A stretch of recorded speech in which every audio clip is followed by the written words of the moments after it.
Minasyaitonirrajim. Bismillahirrahmanirrahim. Alhamdulillahirabbil wa bihi nasta'inu 'ala umuri dunya waddin. Wassalatu wassalamu ala asyrafil anbiya'i wal mursalin. Nabina Muhammadin wa ala alihi wa ashabihi ajma'in, amma ba'd. Ma'asyiral muslimin rahimakumullah. Pada kesempatan ini kita akan mencoba menarik atau mengambil pelajaran hikmah dari apa yang disampaikan Rasulullah Shallallahu Alaihi Wasallam lewat sabdanya, di mana pada hadis ini Rasulullah Shallallahu Alaihi Wasallam memberikan perumpamaan sekaligus menggambarkan kondisi atau situasi kaum muslimin setelah wafatnya Rasulullah Shallallahu Alaihi Wasallam. Sepintas memang perumpamaan ini tidak mengenakkan ya, tetapi sesungguhnya ini adalah menjadi bahan evaluasi bagi kita, sehingga tidak seharusnya, tidak semestinya kita seperti perumpamaan yang digambarkan oleh Rasulullah Shallallahu Alaihi Wasallam di dalam sabdanya, atau kita dapat antisipasi, kita dapat membaca apa sebenarnya yang menjadi hambatan kita apabila apa yang digambarkan Rasulullah itu terjadi. Nah, di sini pada bagian pertama Rasulullah Shallallahu Alaihi Wasallam memberikan dua perumpamaan terhadap keberdayaan kaum muslimin setelah ditinggal Rasulullah Shallallahu Alaihi Wasallam. Ini terlepas ya apakah situasi ini sudah terjadi atau belum. Nah, tetapi kalau kita melihat redaksi yang disampaikan di dalam hadis Rasulullah ini, Rasulullah menggunakan kata-kata yang artinya itu tidak lama lagi, gitu ya. Di sini redaksinya berbunyi, qala Rasulullah Shallallahu Alaihi Wasallam yushikul umamu antada alaikum kama tada'al akalatu ila qas'atiha. Nah, ini perumpamaan yang pertama itu ya. Di mana Rasulullah sampaikan yushikul umam, tidak lama lagi. Al umam, umat-umat atau bangsa-bangsa atau kelompok ya, selain kelompok kalian yang beriman kepada Allah dan Rasulullah. Itu mereka antada alaikum. Mereka itu saling panggil, saling ajak alaikum dengan tujuan untuk berbuat sesuatu yang tidak baik atas kalian. Dan saling panggilnya itu Rasulullah sampaikan kama, sebagaimana tada'al akalatu, orang yang saling panggil, saling ajak untuk menghadiri atau mendatangi suatu jamuan makan, ila qas'atiha, menuju tempat di mana makanan itu ada atau hidangan itu ada, jamuan itu ada. Jadi sesama kelompok mereka saling panggil, mereka saling ajak, seperti orang yang saling ajak untuk menikmati santapannya. Ya seperti apa? Yuk, ini ada undangan makan-makan, kira-kira gitu ya. Wah, di sana tuh ada santapan tuh, sana tuh ada hidangan, sana ada jamuan tuh. Enak tuh kayaknya, mantap tuh. Kita ke sana. Nah, seperti orang mengajak gitu. Nah, yang jadi masalah siapa yang bakal disantap, siapa yang menjadi santapannya. Ya kalau lihat redaksinya ini Rasulullah sampaikan bangsa-bangsa atau kelompok selain kalian itu mereka saling panggil untuk berbuat tidak baik atas kalian, sebagaimana orang yang saling panggil untuk mendatangi satu jamuan makan. Nah, maka yang menjadi jamuannya itu adalah kaum muslimin, ya kita. Nah, ini perumpamaan yang pertama. Diumpamakan bangsa-bangsa selain kita itu seperti orang yang akan mendatangi satu jamuan makan, mereka saling panggil. Nah, kemudian kita seperti jamuan makanan itu yang akan didatangi. Nah, kemudian perumpamaan yang kedua Rasulullah sampaikan, faqala qailun, maka seorang bertanya kepada Rasulullah, wa min qillatin, apakah kami dari golongan atau sekelompok orang yang jumlahnya sedikit pada saat itu. Sehingga mungkin dalam pemikiran sahabat yang bertanya itu ya wajar lah yang namanya orang yang sedikit. Makanya dia bertanya, apa karena jumlah kami sedikit pada saat itu wahai Rasulullah? Tapi justru Rasulullah menjawab, qala bal antum yawma idzin katsirun. Ya, bahkan jumlah kalian, kata Rasulullah, pada saat itu banyak. Katsirun, banyak, kata Rasulullah. Walakinnakum usaun, akan tetapi kalian itu buih, kata Rasulullah. Seperti buih yang berada di permukaan air yang mengalir. Ini perumpamaan yang kedua. Jadi kalau kita melihat buih itu ya, yang berada di permukaan itu kelihatan wah gitu, megah itu. Ya namanya permukaan ya, kelihatan gitu. Apalagi putih gitu. Tapi buih ini dia sesungguhnya tidak memiliki kekuatan ya. Dia terus mengikuti aliran air itu. Ya terkadang dia dihempaskan ke batu, terkadang dihempaskan ke tebing. Ya, tidak mengakar dia. Tidak mempunyai sesuatu yang mencengkram gitu, yang membuat dia kuat. Dan kalau kita bandingkan gitu ya, seperti tumbuhan atau rumput yang tumbuh di sekitar aliran air itu. Sekuat apapun air yang menerjang itu, sekuat apapun air yang mengalir, karena dia punya cengkraman gitu ke dasar aliran itu, maka dia dia tetap pada posisinya, pada tempatnya, tidak terombang-ambing. Berbeda dengan buih. Dan perumpamaan jumlah banyak kaum muslimin pada saat itu seperti buih, ini perumpamaan yang sesungguhnya tidak baik. Bukan perumpamaan yang baik. Salah satunya tadi yang tidak baiknya itu yang namanya buih, dia terombang-ambing. Walaupun banyak kelihatan di permukaan, tapi dia sesungguhnya tidak mengakar gitu, tidak punya pegangan, nggak punya pijakan gitu. Dihantamkan ke batu, dihantamkan ke tebing, dihantamkan ke kemanapun gitu. Nanti dia terpecah, terurai, tercerai berai. Itu perumpamaan yang disampaikan Rasulullah SAW. Nah kemudian pada redaksi hadis berikutnya Rasulullah sampaikan juga tentang kondisi kaum muslimin pada saat terjadinya situasi itu. Situasi bagaikan hidangan, situasi jumlahnya banyak tetapi bagaikan buih itu. Apa situasinya? Situasi yang pertama Rasulullah sampaikan, walayanzi'annallahu min suduri aduwikumul mahabata minkum. Ini situasi atau kondisi yang pertama. Apa dia? Allah Subhanahu wa ta'ala mencabut dari sudur, dada, dari dada-dada musuh kalian. Apa yang dicabut? Al-mahabah, rasa takut. Jadi ini suatu kondisi ya, di mana musuh kalian, kata Rasulullah, Allah cabut dari dada mereka itu sudur, rasa takut. Dan sebaliknya, walyakzifannallahu fi qulubikumul wahan. Allah pendamkan, ya. Allah benamkan gitu, fi qulubikum, ke dalam hati kalian, al-wahan, yaitu sesuatu yang bernama wahan itu.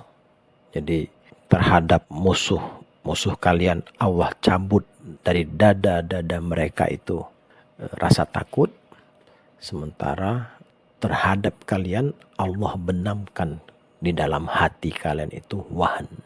Ya karena di dalam hati wahan itu dibenamkan, maka boleh dikatakan wahan ini adalah berupa penyakit hati. Jadi ini juga sesuatu yang harus kita sadari juga, harus kita cermati gitu. Sepintas pun kalau kita melihat redaksi ini ya, waduh, kenapa begitu ya? Ya wajar sajalah mereka bisa bertindak seperti itu terhadap kita gitu. Orang rasa takutnya dicabut oleh Allah dari dada mereka gitu. Dan sebaliknya justru dalam hati kita Allah benamkan tadi penyakit wahan itu. Jadi kalau sepintas melihat redaksi ini terkesan memang semacam sudah menjadi nasib gitu. Ya sudah menjadi nasib kita, bagian kita. Ya seperti itu, karena memang ya Allah yang mencabut rasa takut gitu, dari hati mereka gitu. Ya wajarlah mereka memperlakukan kita seperti itu gitu. Wajarlah kita menjadi lemah gitu. Sekarang mari kita lihat dulu ya, kita cermati redaksi ini. Ada kata sudur di sini. Allah mencabut dari dada mereka sudur, al-mahabah, rasa takut. Kemudian ada kata kulub, hati. Ini harus kita bedakan ini kata sudur ini dan kata kulub ini. Jadi kalau sudur itu yang menjadi pembungkus ya, artinya berada di permukaan. Sementara qalb itu dia berada di dalam sudur itu. Di dalam Al-Quran ada redaksi yang menyampaikan bahwa yang buta itu adalah hati mereka yang terdapat di dalam dada. Jadi dada itu sesungguhnya bagian permukaan atau lapis terluar. Qalb itu berada di dalam sodr itu. Nah, ketika disampaikan Rasulullah Allah mencabut rasa takut dari dada musuh kalian itu, maka sesungguhnya yang tercabut itu rasa takut di bagian permukaannya. Adapun sesungguhnya dalam hati mereka yang paling dalam hati musuh-musuh kita itu, ya rasa takut itu masih ada sesungguhnya. Karena yang tercerabut itu adalah rasa takut yang ada di dada. Jadi kalau berani ya beraninya nggak berani amat juga gitu. Yang paling hanya ya gertak gitu ya, gertak sambal gitu ya, berani begitu. Tapi kita bilang lah, tapi enggak tuh berani tuh mereka itu. Enggak cuman gertak gitu, malah juga kadang-kadang tindakan gitu, melakukan penindasan gitu. Nah sekarang kita lihat ketika Allah mengatakan Allah benamkan penyakit hati. Nah itu yang dibenamkan itu bukan di dada, yang di permukaan, tetapi yang dibenamkan Allah itu penyakit itu ke dalam hati. Jadi kalau mereka itu hanya di bagian permukaannya, tetapi kita itu di tempat yang paling terdalam dari dada itu, yaitu hati. Jadi kalau masih Allah benamkan rasa penyakit wahan itu hanya pada di dada saja, tidak pada hati, mungkin situasinya berbeda ya. Tapi yang jadi masalah adalah Allah benamkan penyakit itu ke dalam hati. Dan itu yang membuat kita lemah sesungguhnya.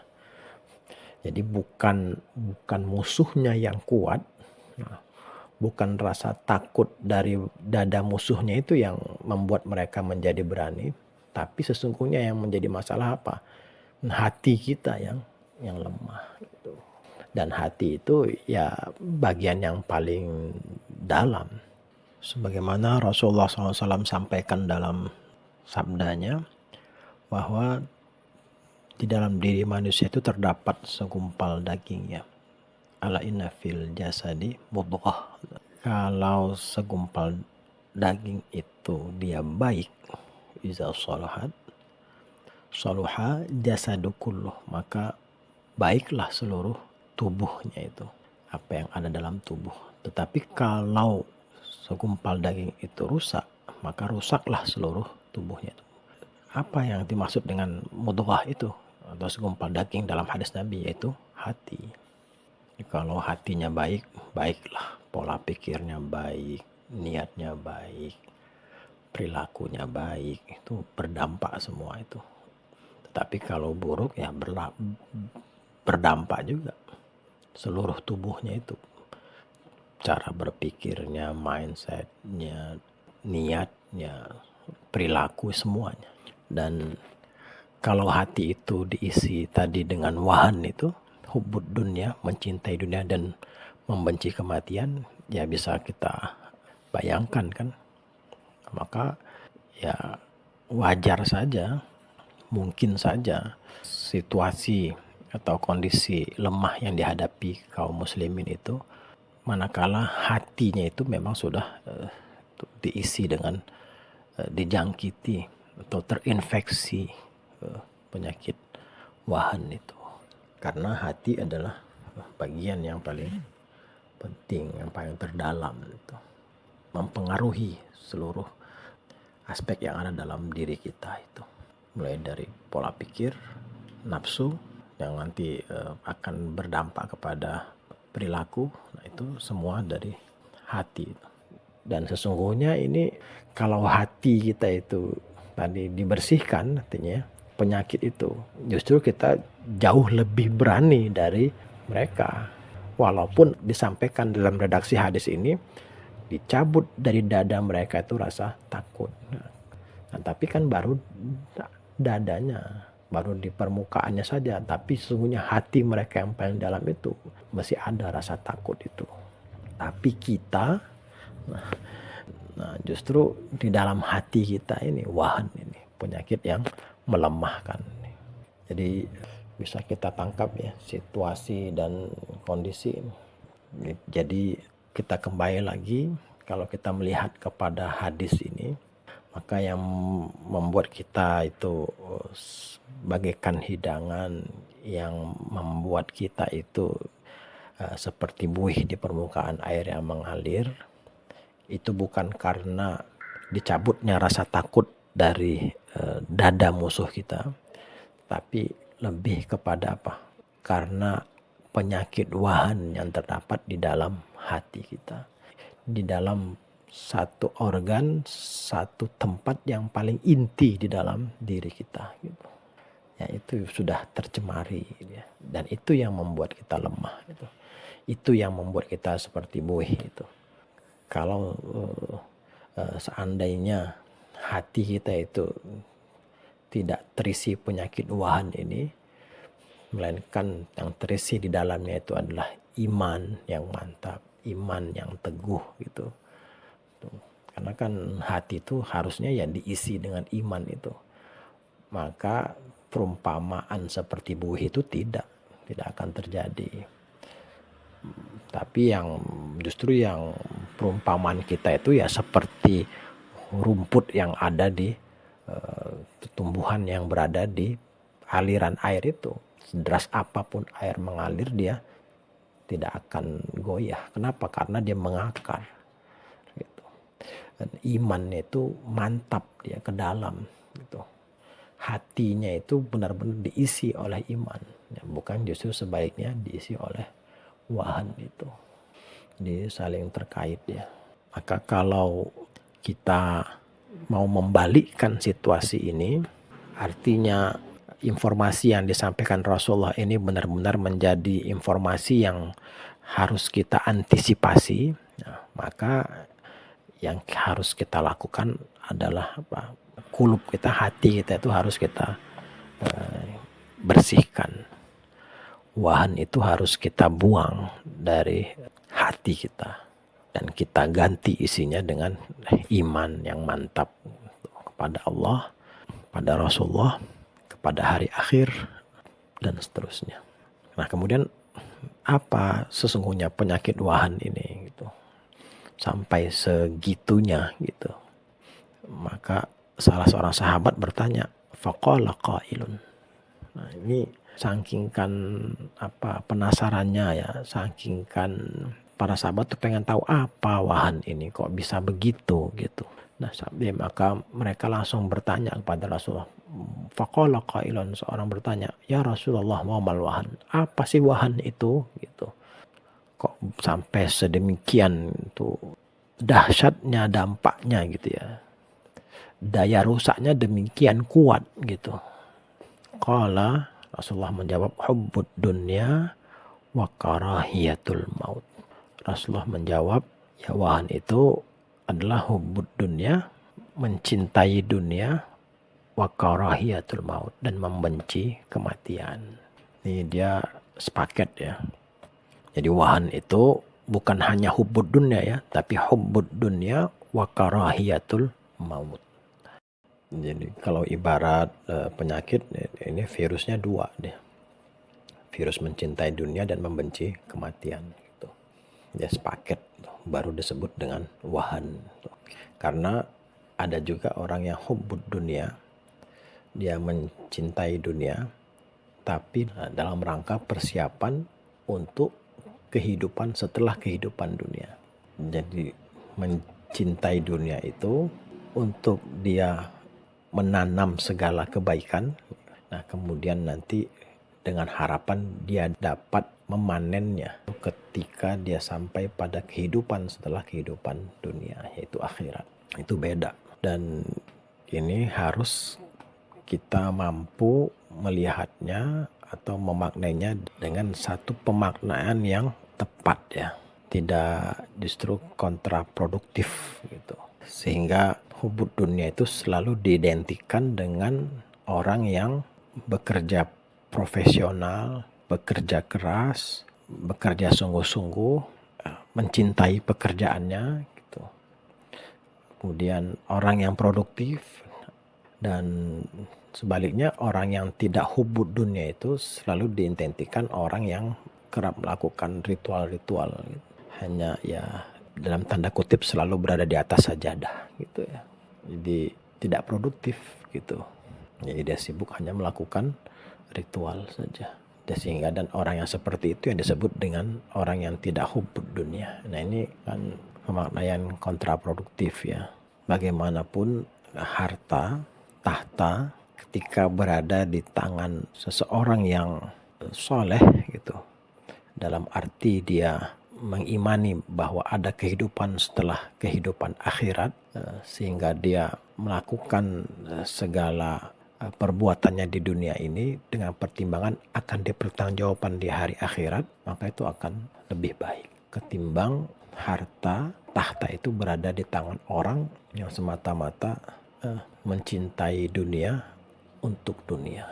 Maka tidak tepat kalau hubud dunia ini selalu kita identikan dengan orang yang tadi yang produktif, kerja profesional, kerja keras. Sementara mereka tidak membenci kematian. Bahkan mereka mempersiapkan diri untuk menghadapi kematian. Bahkan kata Rasulullah, justru mereka ini orang-orang yang cerdas. Aqyasun nas, yaitu orang paling cerdas, orang yang selalu mengingat kematian. Dengan menjadikan dunia ini sebagai ladang dia untuk melakukan amal soleh dan kebajikan. Kembali lagi, atas kata Rasulullah yang menjadi penyebab ya dari terbentuknya situasi, terciptanya situasi kaum muslimin itu seperti buih karena penyakit wahan ini. Yang Rasulullah sampaikan, wahan itu adalah mencintai dunia dan membenci kematian. Dan juga karena penyakit ini merebak gitu ya. Menimpa ya bisa dikatakan mayoritas, kebanyakan kaum muslimin gitu. Kok bisa gitu kita mengatakan kebanyakan kaum muslimin terjangkit atau terinfeksi virus wahan ini? Ya karena kembali lagi kepada perumpamaan yang disampaikan Rasulullah. Kalian banyak, tetapi banyaknya itu seperti buih. Kalau penyakit ini hanya menimpa atau menjangkiti 1-2 orang, 50 orang atau 100 orang, atau bahkan 1000 orang, ini tentu tidak akan parah dampaknya gitu. Tidak akan sampai membuat kaum muslimin itu seperti yang diumpamakan Rasulullah, seperti hidangan, tadi seperti buih gitu. Kalau hanya menimpa segelintir orang gitu. Tapi karena memang penyakit ini menimpa banyak kaum muslimin dan tidak hanya kelompok tertentu ya, status sosial tertentu. Mungkin kalau kita bicara ya rakyat biasa sampai dengan penguasa, mulai dari miskin sampai kaya, mulai dari orang yang bodoh sampai orang yang alim gitu. Ya Ya, dari berita-berita, dari informasi yang ada gitu. Ya, terkadang membuat kita terperangah lah. Orang yang pintar pun nah, bisa terjerumus gitu. Kita yang sudah kaya masih terjerumus. Sudah ya, punya kedudukan masih terjerumus gitu. Nah, apalagi yang tadi yang ya sudahnya, yang sudah tidak punya kedudukan, yang rakyat biasa, nah, macam-macam. Cuman bedanya ya terekspos atau tidak terekspos saja. Jangan kira orang misalnya dengan pendidikan rendah tidak manipulatif. Jangan kira karena dia hanya seorang ya sebutlah misalnya orang kecil gitu, dia tidak koruptif. Nah, jangan kira. Bahkan yang rentan itu tadi juga ya, mereka yang status sosialnya itu di bawah itu rentan juga.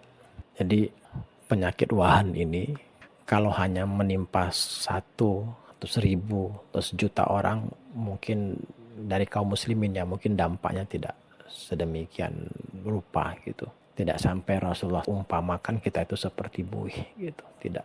Tapi karena masif tadi. Dan penyakit ini menyerangnya tidak keluar, tapi menyerangnya ke dalam. Penyakit itu merusak kaum muslimin itu sendiri. Seperti merebaknya ketimpangan, ketidakadilan sosial, kesenjangan sosial, yang berujung nanti pada kebodohan, kemiskinan, sampai kepada keterbelakangan dan seterusnya gitu. Jadi dampaknya sangat sistemik ya, sangat sistematis. Yang semula kita duga hanya ya, sebatas penyakit hati ya. Dan penyakit ini datangnya tidak dari luar itu juga, tapi datangnya dari dalam kaum muslimin itu sendiri. Ya, penyakit wahan ini. Sehingga kalau mau disembuhkan, ya harus disembuhkan dari dalam diri kaum muslimin itu sendiri. Tidak bisa kita mencari dari luar. Dan tidak bisa juga menyalahkan faktor eksternal, tapi dari dalam. Karena apa? Karena ya yang diserang tuh hatinya. Masa hatinya kita yang punya, orang lain yang mau disalahin, faktor luar yang mau disalahin, tapi kitanya, tuh hati kita. Ini yang pertama yang perlu dicermati dari penyakit wahan ini yang membuat kaum muslimin lemah. Kemudian yang kedua, dapat kita pastikan untuk kita mengetahui ya, untuk kita mengevaluasi, untuk kita mendeteksi apakah kita terkena penyakit itu ya, rasanya mudah ya. Hanya masalahnya apakah kita mau mengobatinya gitu. Karena ini kan masalahnya tadi cinta ya, mencintai dunia. Kalau cinta ini seringkali membuat orang buta ya. Karena dia namanya lagi mabuk ya. Mau kita katakan apapun, nah, dia tidak akan terima gitu. Dia tidak akan mau menyadarinya. Dia mabuk dia. Mabuk dunia gitu. Sampai ya dia benar-benar sadar kalau dia itu mabuk. Baru dia bisa mengeluarkan penyakit itu.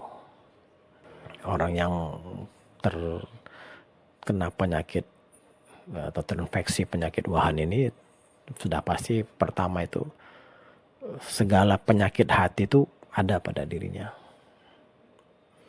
Ya mulai dari hasad, dengki, irinya, mulai dari rakusnya, kemudian riaknya, kemudian sum'ahnya, pengen dikenal, pengen populer gitu.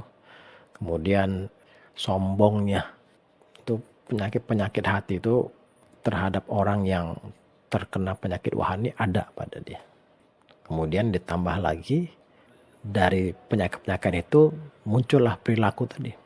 Perilaku korup, perilaku manipulatif, perilaku sombong, zalim. Nah, bahkan perilaku menjilat gitu. Saking kan rakusnya gitu. Mudah-mudahan semoga pembahasan ini kembali menjadi refreshing kita ya, menyegarkan kita tentang situasi, kondisi ataupun apa yang menimpa kita gitu, menjadi bahan renungan kita. Mudah-mudahan ke depan kita bisa menjadi lebih baik lagi. Itu harapannya. Setidaknya kita mulai dari diri kita dulu. Kita deteksi diri kita periksa diri kita. Ya, dan kemudian kalau kita sehat, mudah-mudahan kita bisa menularkan sehat kita kepada orang lain gitu. Dan sekali lagi ini penyakit sungguh bahaya, luar biasa ya. Sangat merusak. Itu apa, hubbud dunia wa karahiyatul maut. Ya, setidaknya untuk kita mengukur itu apakah kita sudah terlepas hubbud dunia, ya mencintai dunia sebatas sebagai ladang untuk kita menanam kebaikan. Nah, kemudian kita mempersiapkan diri untuk menghadapi kematian, untuk menghadapi kehidupan setelah kehidupan dunia. Dalam surah At-Takatsur, "Tsumma latus'alunna yauma idzin 'anin na'im." Ini nanti sampai saatnya di mana semua nikmat yang Allah telah karuniakan kepada kita, limpahkan kepada kita, itu nanti akan dimintai pertanggungjawabannya. Wallahu a'lam bishawab. Wassalamualaikum warahmatullahi wabarakatuh. Ini menarik, ada pidato presiden kita ya, Bapak Presiden Prabowo. Ya, sedikit banyaknya saya pikir ada relevansinya ya dengan apa yang disampaikan Rasulullah SAW dalam sabdanya yang barusan kita bahas. Di mana ya, Bapak Presiden Prabowo menyadarkan kita bahwa ya musuh-musuh kita itu ya, benar-benar tidak adil ya, tidak fair terhadap apa yang mereka sendiri selalu katakan, selalu ucapkan, selalu gaungkan gitu. Ya, semoga juga menjadi bahan renungan kita. Mari kita dengarkan ya. Sementara itu, Presiden Prabowo Subianto menjadi sorotan dunia setelah dalam forum KTT D8 di Kairo, Mesir, mengingatkan negara-negara Muslim untuk bersatu mengatasi perbedaan agar menjadi kuat dan dapat memperjuangkan kemerdekaan Palestina. Prabowo menyerukan kesadaran negara-negara Muslim atas apa yang sedang terjadi dalam situasi global saat ini. Menurut Presiden Indonesia ke-8 tersebut, suara negara-negara Muslim saat ini tidak dipedulikan. Begitupun hak asasi manusia yang tidak berpihak untuk warga Muslim. I call for unity. I call for cooperation. I call for let us, the Muslim countries, realize what is happening. We are not being respected. They do not care about our voice. Once again, I say they do not care about our voice. Human rights is not for Muslim people. This is the reality. This is very sad. Let us do what we can, but let us face reality. Once again, we must learn from the geopolitical situation that's happening around us now. Without unity, without overcoming our differences, we cannot be strong.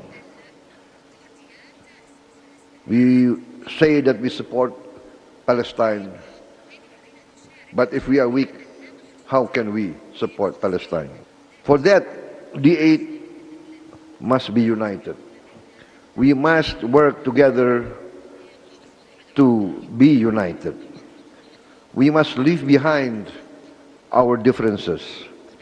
We must look for the greater good of our peoples. Without unity, without integration, we will be weak. And if we are weak, we will be exploited. That is the law of history. Tim TV One mengabarkan.